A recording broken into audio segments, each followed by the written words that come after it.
Hello everyone, मेरा नाम है उत्कर्ष मिश्रा। और आज इस वीडियो में हम मोस्ट इम्पॉर्टेंट क्वेश्चंस करने वाले हैं। चैप्टर हमारा पालमपुर है।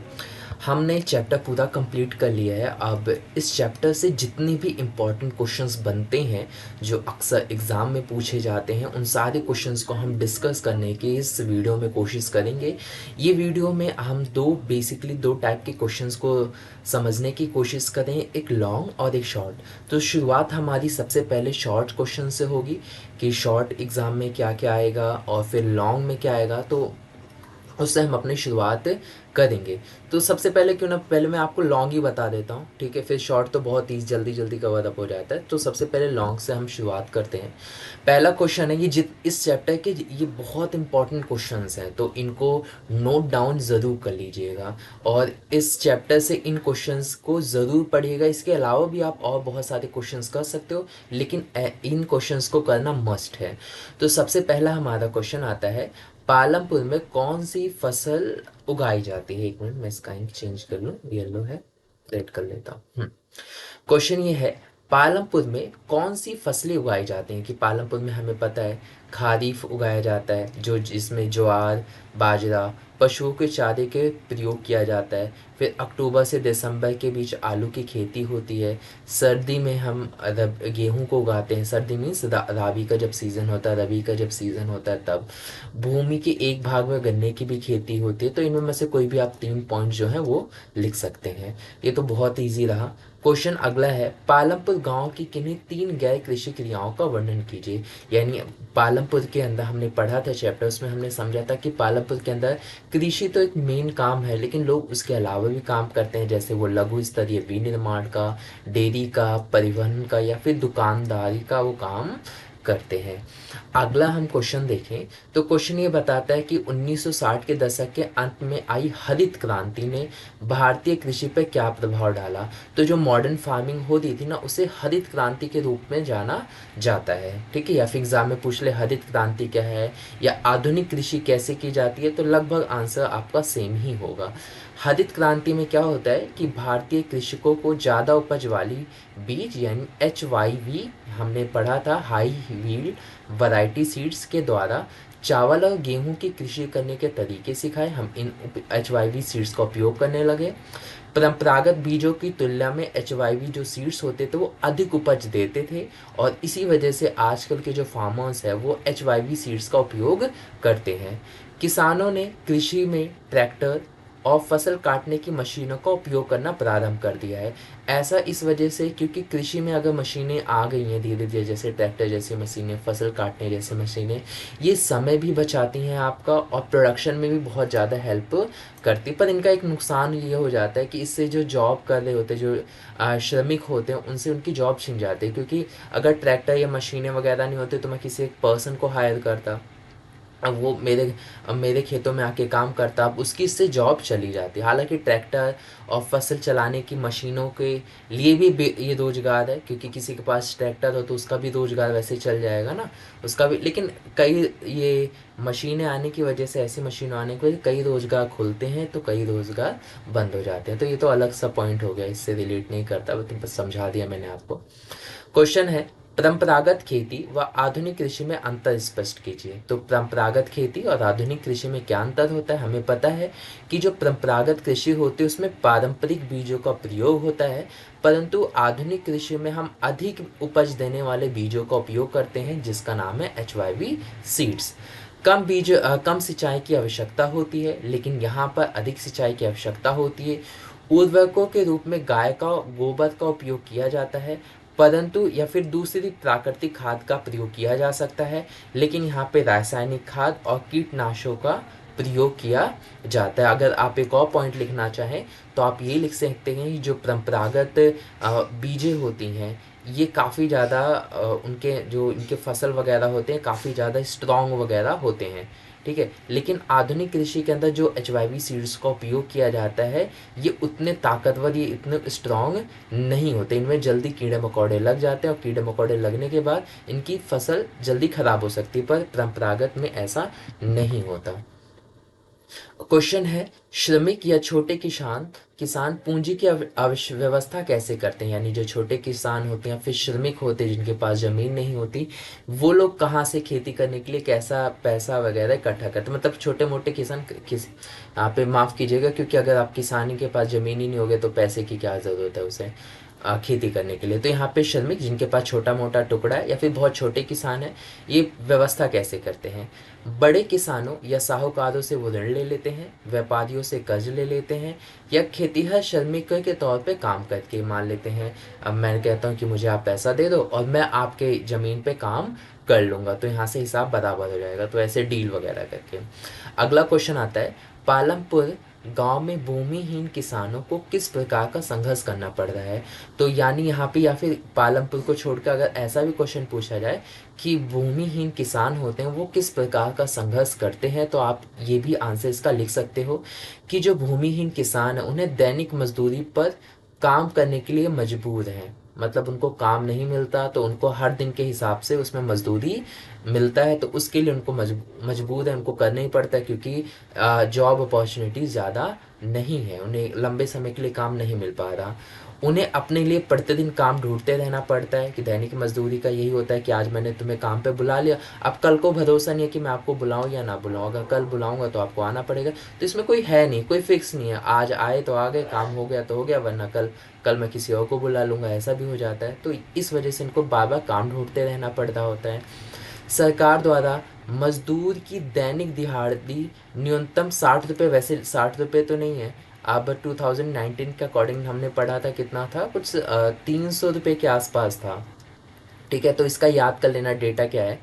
अ, लेकिन उनको कम दिया जाता है। सिंपल शब्दों में अगर मैं कहूँ कि आप इसको ये कह लें कि सरकार ने जो वेज बता रखा है, उनको दिहाड़ी स्थापित कर रखी है, कम से कम एक मजदूर को इतना मिलना चाहिए, ये लाइन उन्होंने तय कर रखी है कि मान लेते उसे 300 रुपये मिलना चाहिए हर दिन का, लेकिन जो एक्चुअल में उसको बहुत ही कम मिलते हैं, उसको 150 रुपये, 200 रुपये या इतने भी कम, 160 रुपये, इतने कम में उसे दिया जाता है। तो ये दिक्कत होती है, उनकी मजदूरी उनको कम दी जाती है।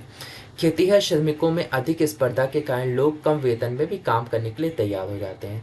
ऐसा इस वजह से वो उनको इतना कम मिलता है क्योंकि इसमें स्पर्धा ज़्यादा है, लोगों के पास जॉब नहीं है, तो वो ये श्रमिक जो लोग हैं इनको डिपेंड होना पड़ता है, और अगर ये इतने कम रुपए में काम नहीं करेंगे तो कोई और काम करने को तैयार हो जाएगा, तो ये सोचते हैं इससे अच्छा कोई और ना करे, मैं ही कर लेता हूँ। अगला क्वेश्चन देखें तो क्वेश्चन ये बनता है, वस्तुओं और सेवाओं के उत्पादन के लिए आवश्यक चीज़ों का वर्णन कीजिए। तो हमें पता है, मैंने ये हमारी दूसरी वीडियो थी जिसमें हमने ये पढ़ा था कि वस्तुओं और सेवाओं के लिए उत्पादन के लिए, कोई भी वस्तु या सेवा उत्पादन करना है हमें तो उसके लिए कुछ चीज़ें चाहिए होती हैं। जैसे पहला हमारा हमने पढ़ा था कि भूमि तथा प्राकृतिक संसाधन चाहिए, ठीक है। दूसरा चाहिए हमें श्रम चाहिए, उसके बाद हमें भौतिक पूंजी चाहिए, मानव पूंजी चाहिए, बाजार चाहिए। जैसे कि भूमि चाहिए कोई भी फैक्ट्री वगैरह लगाने के लिए, श्रम चाहिए, लोग हमें चाहिए काम वगैरह करने के लिए, भौतिक पूंजी चाहिए, मशीनें चाहिए, औजार चाहिए, कुछ पैसा हमें चाहिए, कार्यशील पूंजी में हमने पढ़ा था कि हमें मनी चाहिए ना, कोई भी चीज़ अपना रॉ मटेरियल खरीदने के लिए हमें पैसों की ज़रूरत पड़ेगी ना, तो ये कार्यशील पूंजी में आ जाता है। ये वीडियो में हमने डिस्कस किया था, तो अभी बस हम समझ रहे हैं ताकि आपको टाइम ज़्यादा आपका वेस्ट ना हो। मानव पूंजी भी ज़रूरी होता है कि इन सबको क्या करते हैं, इन सबको इकट्ठा करने के लिए, इन सबको जोड़ने के लिए हमें मानव पूंजी की भी ज़रूरत पड़ती है ना। ये सब अपने आप थोड़ी ना काम करेंगे, ज़मीन श्रम, इनको कोई गाइड करने वाला भी तो होना चाहिए, कोई मेहनत इनके ऊपर मेहनत करने वाला भी तो होना चाहिए, तो ये मानव पूंजी होता है। बाजार भी चाहिए होता है, कोई भी उत्पादित आप वस्तु उत्पादित करोगे उससे तो मार्केट में तो बेचोगे ही, तो ऐसे में हमें बाजार की भी ज़रूरत होती है। ये वीडियो में नहीं था लेकिन आप इसे लिख सकते हो, ये भी एक ज़रूरी होता है। आगे बढ़ते हैं। क्वेश्चन है, हरित क्रांति के कारण मिट्टी की उर्वरक क्षमता कम हुई, आप इससे सहमत है? अपने विचार करिए कि हरित क्रांति होने की वजह से क्या होता है, जो मिट्टी की क्वालिटी है, जो उसकी उर्वरक क्षमता है वो धीरे धीरे डाउन हो चुकी है। तो क्या आप इससे सहमत है? हाँ भाई, हरित क्रांति की वजह से ऐसा हुआ है। रासायनिक उर्वरकों के प्रयोग के कारण मृदा की उर्वरता नष्ट होने लगी है कि आप हम लोग इतने ज़्यादा रासायनिक, इतने ज़्यादा केमिकल्स वगैरह यूज़ कर रहे हैं, जिसकी वजह से क्या हो रहा है कि जो मिट्टी की खुद की ताकत है, क्षमता है, वो धीरे धीरे नुकसान हो रही है, वो ख़त्म हो रही है।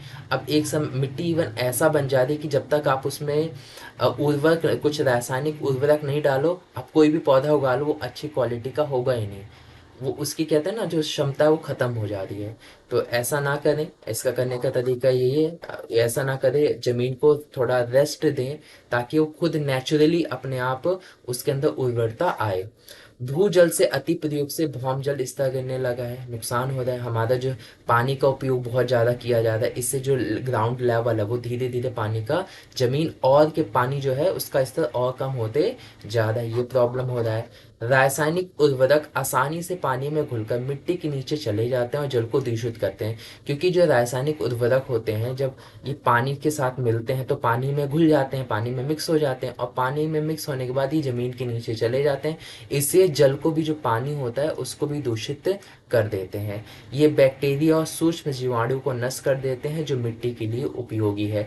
ऐसे कई सारे बैक्टीरिया और सूक्ष्म जीवाणु होते हैं जो मिट्टी के लिए बहुत ही ज़्यादा लाभदायक होते हैं। उन बैक्टीरिया, उन सूक्ष्म जीवाणुओं का होना ज़रूरी है, लेकिन रासायनिक उर्वरक उनको भी मार डालते हैं, तो इसकी वजह से प्रॉब्लम होती है मिट्टी को। उर्वरकों के अति उपयोग से भूमि खेती के योग्य नहीं रहता। जैसे कि हमने पढ़ा कि ज़्यादा उर्वरक डाल दोगे, ज़्यादा कर दोगे तो ज़मीन जो है खुद फर्टिलिटी करना भूल जाएगा, ज़मीन जो खुद अपना रिकवर करता है वो भूल जाएगा, वो इन्हीं रासायनिक के ऊपर डिपेंड हो जाएगा। तो ऐसा नहीं करना चाहिए, रेस्ट वगैरह करना चाहिए। फार्मर्स को, किसानों को इन चीज़ों पर ध्यान देना चाहिए।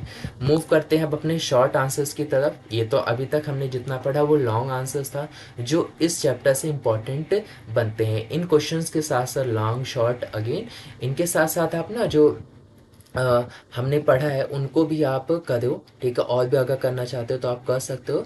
ये मेरा सोशल आइडिया है, आईडी है, ये यहाँ इंस्टा का है और ये ट्विटर का है, तो आप लोग मुझसे यहाँ पर भी जुड़ सकते हो। अब मूव करते हैं शॉर्ट आंसर्स की तरफ। पहला क्वेश्चन है, पालमपुर के गांव के लोग का मुख्य व्यवसाय क्या है? तो हमें पता है खेती है, इवन अभी मैंने भी डिस्कस किया।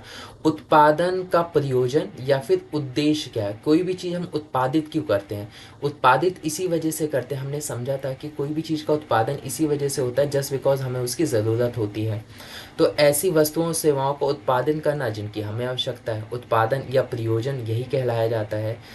उत्पादन की प्रथम आवश्यकता क्या? अभी हमने जस्ट पढ़ा है कि कोई भी चीज़ हमें उत्पादन करना है तो सबसे पहले हमें ज़मीन चाहिए, हवा में हम नहीं कर सकते, चाहे किराए पे हो कैसे भी हो, ज़मीन चाहिए। पालमपुर गांव में बरसात के मौसम में लोग क्या उगाते थे? बरसात के मौसम में वो ज्वार और बाजरा उगाते हैं। आधुनिक कृषि विधि में कौन से बीजों का इस्तेमाल किया जाता है? हमने पढ़ लिया, HYV सीड्स का। एक साल में किसी भूमि पर एक से ज़्यादा फसल उगाने को क्या कहते हैं? इंपॉर्टेंट यहाँ से बनता है, ठीक है। इसे हम कहते हैं बहुविध फसल प्रणाली, जिसमें उसी जमीन पर एक से ज़्यादा बार फसल को ग्रो किया जाता है एक साल के अंदर। अगला क्वेश्चन 7 है हमारा, कृषि के आधुनिक तरीकों का सबसे पहला प्रयोग भारत के किन दो राज्यों में किया गया था? तो ऊपर के राज्य हैं, पंजाब हो गया, हरियाणा हो गया, उत्तर प्रदेश भी लिख सकते हो। इन राज्यों में सबसे पहले उपयोग किया जा रहा था, नॉर्थ के स्टेट्स में। क्वेश्चन 8 है, छोटे किसान खेती के लिए आवश्यक पूंजी कहाँ से लाते हैं? तो साहूकार, बड़े किसानों से लेकर आते हैं। अगला क्वेश्चन है, पालमपुर में गैर कृषि क्रियाएं कौन सी? तो हमने पढ़ लिया, डेयरी, लघु स्तरीय परिवहन, कोई भी एक लिख सकते हो या दो तीन लिख दोगे। मिश्री लाल की आय का साधन क्या था? तो उनके लाल मिश्री जो लाल थे उनके आय का साधन था जो गन्ना है उसको, उसके गुड़ बनाकर, या फिर उसको गुड़ को पूरा गुड़ ना बना के पूरा गन्ना ही बेच देना, ठीक है, व्यापारियों को। करीम का क्या पेशा था? करीम अपने गांव में कंप्यूटर केंद्र खोल रखा था। छोटे किसान से क्या तात्पर्य है? छोटे किसान जिनके पास 2 हेक्टेयर से कम की भूमि होती है उन्हें हम छोटा किसान कहते हैं। वैसे 10 और 12 तो उतना इंपॉर्टेंट नहीं बनता, बाकी सारे इंपॉर्टेंट बन जाते हैं। सो उम्मीद करता हूँ ये वीडियो आप लोगों को अच्छी लगी होगी। वीडियो अच्छी लगी है तो इस चैप्टर से और भी रिलेटेड वीडियोस को देखो, अलग अलग चैप्टर से, इको से, हिस्ट्री से, जियोग्राफी के, सबकी वीडियो बनी पड़ी है। आप धीरे धीरे प्लेलिस्ट में जाकर चेक करो, अच्छे से पढ़ाई करो, और हमारे इस चैनल को स्प्रेड करने में, अपने दोस्तों में पहुंचाने में हेल्प हमारी ज़रूर करिए। मिलते हैं आप लोगों से नेक्स्ट वीडियो में। वीडियो आपको कैसे लगी है आप कमेंट करके मुझे ज़रूर बताइए, और मिलते हैं देन आप नेक्स्ट वीडियो में।